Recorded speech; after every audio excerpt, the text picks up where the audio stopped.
ዛሬ የምንገኘው ዓለም ሁሉ በፈጣሪው ሕማም በታወከበት፣ ፍጥረት ሁሉ በለቅሶ በታጠበበት በዚያ ታላቅና መሪር ዕለት ላይ ነው።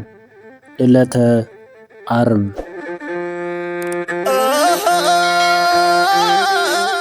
ይህ ዕለት የፍቅር መለኪያ፣ የሰው ልጅ የነጻነት ደብዳቤ በደም የታተመበት ልዩ ቀን ነው። በዚህ ረጅም የሥርዓተ ሕማማት ትረካችን የሕይወት ባለቤት የሆነው ጌታችን የተቀበለውን መሪር መከራና የሕይወት እናት ቅድስት ድንግል ማርያም ልብ የሚሰብር ሐዘን በዝርዝር እንመለከታለን። አምላክ የከበረ ቅዱስ ዮሐንስ ጉዞአችን የሚጀምረው በዚያች በጨለመችው ሌሊት ከጌቴሰማኒ ጸሎት በኋላ ካለው የፍርድ አደባባይ ነው። ጌታችንና መድኃኒታችን ኢየሱስ ክርስቶስ በሐሰት ተከሶ በጲላጦስ አደባባይ ሲቆም እናቱ ድንግል ማርያም በቅርብ ርቀት ሆና ሁሉንም ታስተውል ነበር። አይሁድ በክፋት ተሞልተው ስቀለው እያሉ ሲጮኹ ያ እናታዊ ልቧ በጭንቅ ይረድ ነበር። ጲላጦስ ንጹሑን አምላክ ለግርፋት አሳልፎ ሰጠው። ያ ሮማውያን መግረፊያ ጅራፍ በጌታችን ቅዱስ ሥጋ ላይ ሲያርፍ ድንግል ማርያም የጅራፉን ድምፅ በሰማች ቁጥር ነፍሷ በሐዘን ሰይፍ ይወጋ ነበር።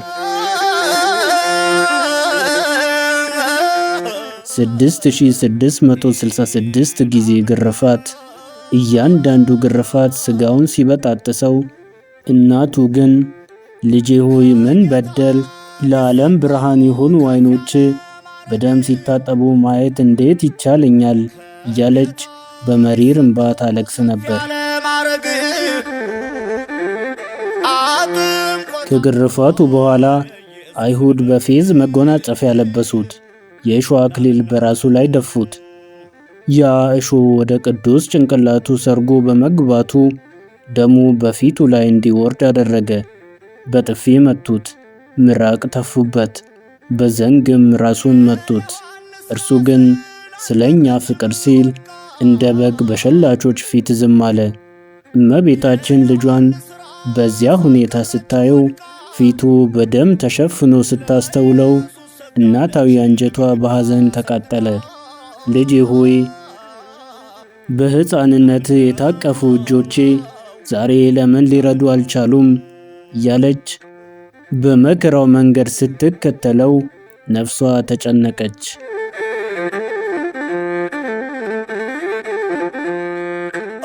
ጉዞ ወደ ጎልጎታ። ያንን ከባድ ግዙፍ የመስቀል እንጨት አሸከሙት። በደምና በቁስል የዛለ ሰውነቱን ይዞ ወደ ጎልጎታ ሲጓዝ በየመንገዱ በድካም ይወድቅና ይነሳ ነበር። ጌታችን መድኃኒታችን ኢየሱስ ክርስቶስ በድካም ሲወድቅ፣ አይሁድ ግን ምንም ርኅራኄ አልነበራቸውም። በዚያን ሰዓት ነው ቄሬናዊው ስምዖን መስቀሉን እንዲያግዘው የተደረገው። ጌታችን መስቀሉን መሸከም አቅቶት ሳይሆን የሰው ልጅ ሁሉ በመስቀሉ መከራ ተካፋይ መሆን እንዳለበት ለማስተማር ነው እንጂ።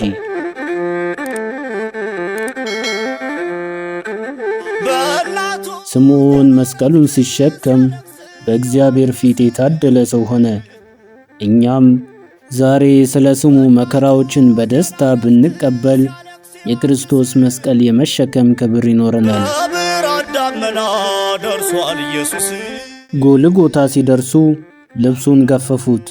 እመቤታችን ያንን በድንግልና የታቀፈችውን ገላውን በመስቀሉ ላይ ሲዘረጉ ታየች። እጅግ የከበደ መሪር ለቅሶን አለቀሰች።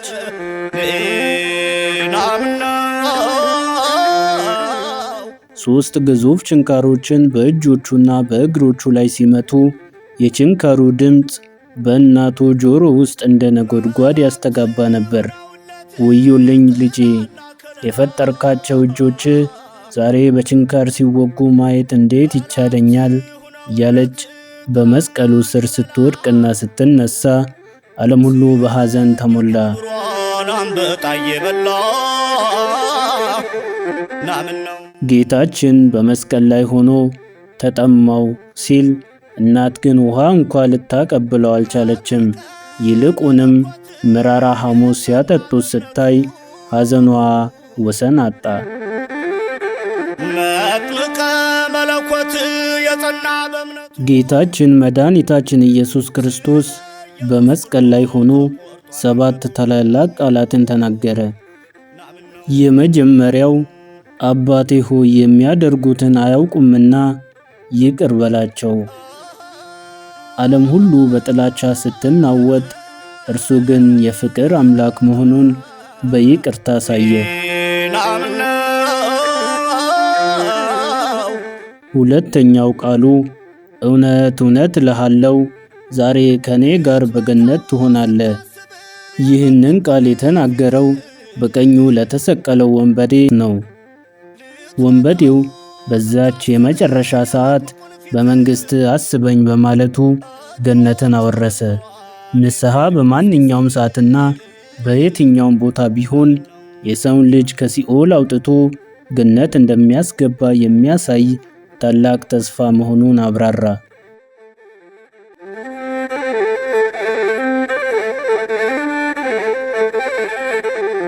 ሦስተኛው ታላቁ ቃል አንቺ ሴት እነሆ ልጅሽ፣ እነኋት እናትህ። ጌታችን በመስቀል ላይ ሳለ እናቱ ድንግል ማርያምን ለደቀ መዝሙሩ ለዮሐንስ፣ ዮሐንስንም ለእመቤታችን አደራ ሰጠ።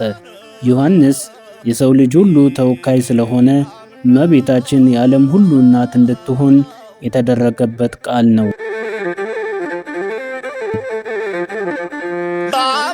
እናቱ በመስቀሉ ስር በሐዘን ስትደክም፣ ልጇ ግን በዚያ ስቃይ ውስጥ ሆኖ የእናቱን መጽናኛ ሲያዘጋጅ የሚያሳይ እናታዊና አምላካዊ ፍቅር ነው። በማርያም ደስ ብሎት ዘለለ በጽንስ። አራተኛው አምላኬ አምላኬ ለምን ተውከኝ ወይንም ኤሎሄ ኤሎሄ ላማ ሰበክታኒ ብሎ የሚታወቀው ይህ ቃል ነው። ይህ ጌታችን የተተወ መስሎ መጮሁ እኛ በኃጢአታችን ምክንያት ከእግዚአብሔር ተለይተን የነበረውን መራቅ እርሱ ተክቶ መጮሁን ያሳያል። የጌታን ቃል ሰምቶ ጠምቋል። ይህ ጩኸት የሥጋ ድካም ሳይሆን የሰው ልጅን ከፈጣሪው ጋር ለማገናኘት የተደረገ መለኮታዊ ጩኸት ነበር። አምስተኛው ቃሉ ተጠማው የሚል ነበር። ጌታችን የውሃ ጥም ብቻ ሳይሆን የሰው ልጅን ድህነት ተጠማው ማለቱ ነው። ፍጥረት ሁሉ የእርሱ ሆኖ ሳለ እርሱ ግን ስለኛ ፍቅር ሲል ተጠማ። የውሃ ምንጮችን የፈጠረ አምላክ በመስቀል ላይ ተጠማው አለ። ጠላቶቹ ግን መራራ ሐሞትን አቀረቡለት። ከጌታ ቢሰጠው ከፍ ያለ። ስድስተኛው ተፈጸመ። ከአዳም ጀምሮ ሲጠበቅ የነበረው የድህነት ሥራ የነቢያት ትንቢትና የሚስጥራት ሁሉ ፍጻሜ መሆኑን የሚያበስር ቃል ነው። የዲያብሎስ መንግሥት መፍረሱን የሚያረጋግጥ የድል አዋጅ ነው።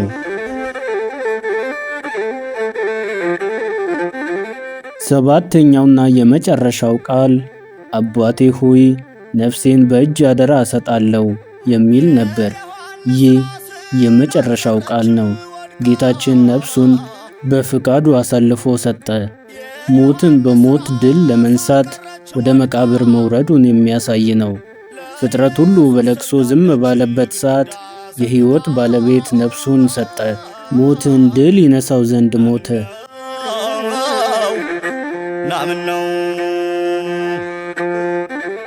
ጌታችንና መድኃኒታችን ኢየሱስ ክርስቶስ ነፍሱን በሰጠ ጊዜ ፀሐይ ብርሃኗን ከለከለች፣ ጨረቃም ደም ሆነች። የቤተ መቅደሱ መጋረጃ ለሁለት ተቀደደ። ይህም በሰውና በእግዚአብሔር መካከል የነበረው የጥል ግድግዳ መፍረሱን አበሰረ። መቃብሮች ተከፈቱ፣ ሙታንም ተነሱ። ይህ ሁሉ ተአምር ዕለተ ዓርብ የሐዘን ቀን ብቻ ሳይሆን የድል ቀን መሆኑን አሳየ።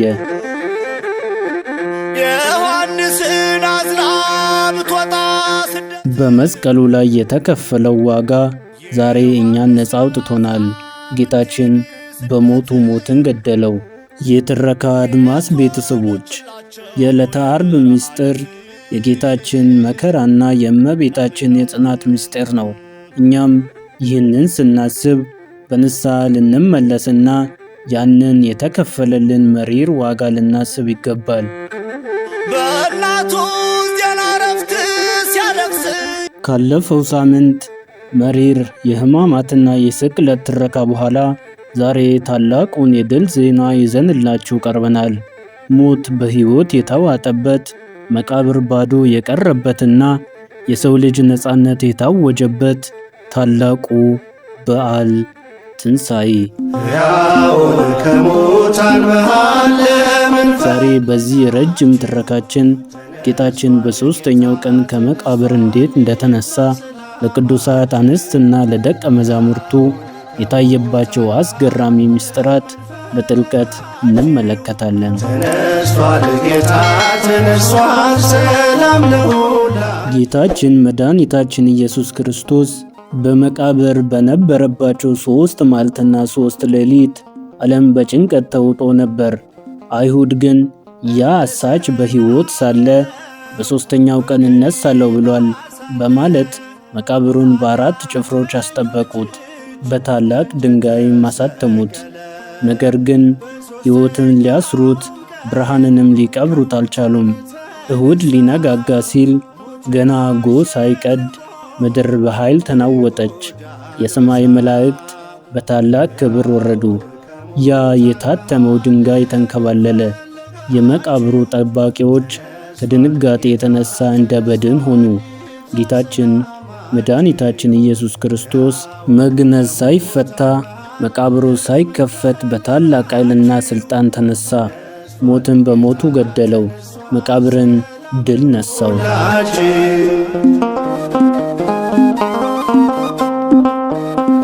ገና ጎህ ሳይቀድ መግደላዊት ማርያም፣ የያዕቆብ እናት ማርያምና ሰሎሜ ሽቶ ይዘው ወደ መቃብሩ መጡ። በመንገድ ሳሉም ያንን ከባድ ድንጋይ ማን ያንከባልልልናል እያሉ ይጨነቁ ነበር። መቃብሩ ጋር ሲደርሱ ግን ድንጋዩ ተንከባሎ መቃብሩን ባዶ ሆኖ አገኙት። በዚያም ነጭ ልብስ የለበሱ መላእክትን አዩ። መላእክቱም ሕያውን ከሙታን መካከል ለምን ትፈልጉታላችሁ? ተነስቷል፣ እዚህ የለም አሏቸው። ተነስቷል፣ ጌታ ተነስቷል፣ ይብዛ ሰላም። ይህ ቃል በዓለም ታሪክ ውስጥ ከተነገሩ ቃላት ሁሉ እጅግ አስደሳቹ ዜና ነበር። መግደላዊት ማርያም በመቃብሩ አጠገብ ስታለቅስ ጌታችን ተገለጠላት። በመጀመሪያ የአትክልት ስፍራ ጠባቂ መስሏት ነበር። ነገር ግን ማርያም ብሎ በጠራት ጊዜ ድምፁን አወቀችው። ረቡኒ ብላ ልትይዘው ስትል እርሱ ግን ገና ወደ አባቴ አልመጣሁምና አትንኪኝ አላት። ተወስዷል ስትል በእንባ ሆና ለምን ታለ። በዚያው ዕለት 2 ደቀ መዛሙርት ወደ ኤማሁስ እየተጓዙ ሳለ ጌታችን በመካከላቸው ተገኘ። ስለተፈጸመው ነገር ሲያዝኑና ሲጨነቁ ቆይተው ነበር። ጌታችን ግን ከመጻሕፍት ሁሉ ስለ እርሱ የተጻፈውን ተረጎመላቸው። ልባቸው በቃሉ ሲቃጠል ከቆየ በኋላ አብረውት ሊቆዩ ማለዱ።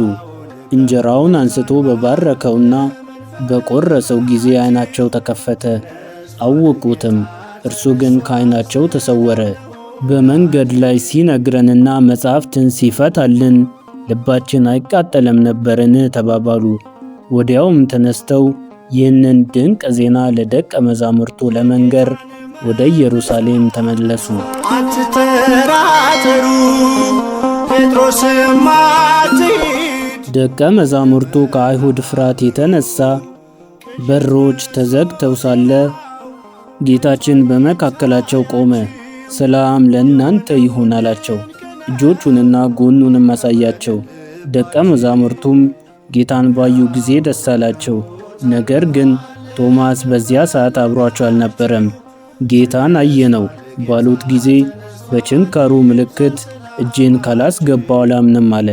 ከ8 ቀን በኋላ ጌታችን በድጋሜ ተገልጦ እጅህን አምጣና ጎኔን ዳስ፣ ያመንክ እንጂ ያላመንክ አትሁን አለው። ቶማስም ጌታዬና አምላኬ ብሎ መሰከረ። ጌታችንም ሳያዩት የሚያምኑት ብፁዓን ናቸው በማለት ለእኛ ለሁላችን ትልቅ በረከትን ሰጠ። ሲኦል ባልተወን ባከበረን ጌታ።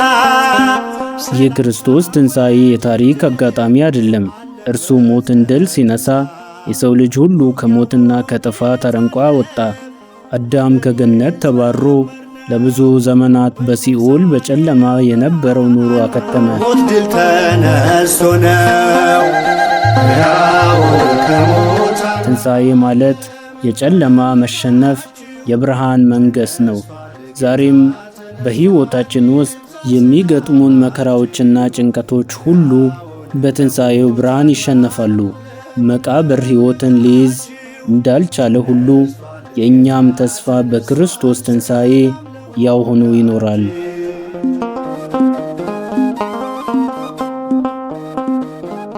የትረካ አድማስ ቤተሰቦች፣ የክርስቶስ ትንሣኤ እኛም ትንሣኤ ነው። እርሱ ሞትን ድል ሲነሳ እኛም ዳግም ለዘላለም ሕይወት እንድንነሳ በር ተከፈተልን። ትንሣኤ ማለት ጨለማ ማለፉን፣ ተስፋ መለምለሙንና አዲስ ሕይወት መጀመሩን የሚያሳይ ብስራት ነው። ይህንን የድል በረከት ለሁላችንም ያድለን። ይህ የትንሣኤ ትረካችን ለዛሬ በዚህ ይጠናቀቃል። ቪዲዮ ለሌሎችም የደስታና የተስፋ ምንጭ እንዲሆን ሰብስክራይብና ሼር ማድረጋችሁን አትርሱ። መልካም የትንሣኤ በዓል ይሁንላችሁ። ትረካ አድማስ። ሰላም ለሁላችን።